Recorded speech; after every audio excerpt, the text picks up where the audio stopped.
Bonsoir à tous, bonsoir le monde, bienvenue sur ma chaîne YouTube. Si c'est la première fois que tu passes par ici, surtout n'hésite pas à t'abonner et activer la cloche de notification. Je suis Richesse Larusse, étudiante gabonaise à l'Université médicale de Perm. Aujourd'hui, je vais vous parler d'une université. L'université là s'appelle l'Université Polytechnique de Perm. Il ne s'agit pas de l'université médicale, mais plutôt de l'Université Polytechnique de Perm. Comme je suis à Perm, je visite un peu les différentes universités. Je ne peux pas entrer au campus parce que je ne suis pas étudiante de cette université et j'ai demandé à une amie à moi de me faire quelques vidéos des différentes chambres et tout, comment ça se passe. Bref, bon visionnage à vous.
Pour obtenir l'invitation de cette université, il faut envoyer votre attestation d'admission au baccalauréat ainsi que son relevé de notes plus le passeport. Une fois vous envoyez ces documents-là à l'université, s'ils vous acceptent, si votre profil est bon, ils vous enverront le contrat de l'université ainsi que la lettre de confirmation. Une fois que vous avez reçu ces deux documents-là, vous devez absolument payer la moitié des frais d'inscription. Sachant que la totalité pour l'année de langue, c'est 120 000 roubles. J'ai bien dit que cette université, c'est l'université polytechnique. Et dans cette université-là, on fait des filières comme architecture, pétrole et gaz, bref, des filières comme ça en fait. Donc, la pâte fac là-bas, l'année de langue, coûte 120 000 roubles. 120 000 roubles, on est dans les 450, 460 000 francs CFA en fait. Vous devez payer la moitié des frais d'inscription pour avoir l'invitation de cette université. Une fois que vous payez la moitié des frais d'inscription, s'il vous plaît, ouvrez bien vos oreilles. Vous devez attendre 60 jours pour que l'invitation soit disponible. Ce n'est pas 30 jours, c'est 60 jours, 2 mois pour que l'invitation puisse être disponible. Une fois que vous avez attendu vos 2 mois, vous allez recevoir votre invitation.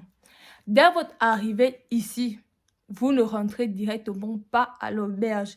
Mais l'université a des petites chambres dans la ville où ils vont vous accueillir en attendant que vous puissiez avoir, comment on appelle, la résidence, hein? Comment on appelle le papier là? C'est pas la résidence.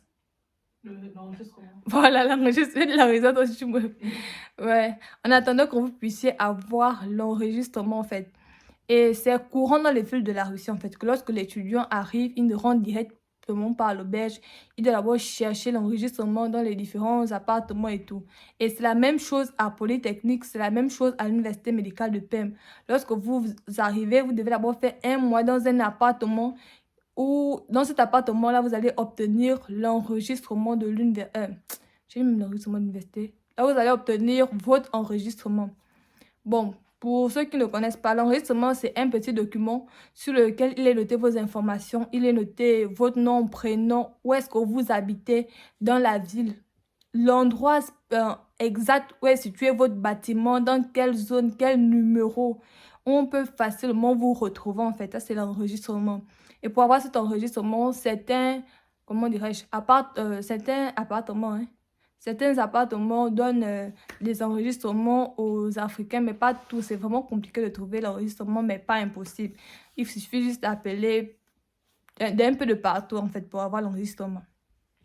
Donc, une fois que vous allez arriver ici, là, vous n'allez pas directement entrer à l'auberge, vous allez peut-être faire un mois ou alors 2 ou 3 semaines pour avoir l'enregistrement. Et dès que vous avez votre enregistrement, vous irez dans dans l'un des dortoirs de l'université, en fait. J'ai filmé un, je n'ai pas filmé tout parce que je ne connais pas aussi les Africains dans tous les dortoirs à qui je peux demander de faire des vidéos. Parce que vraiment, demander à quelqu'un de faire une vidéo, c'est un peu... Donc, je vous mettrai quelques photos de cette université, quelques photos de ce campus. Donc, si vous voulez vous-même faire des recherches, allez-y. Bref, on se dit à la prochaine.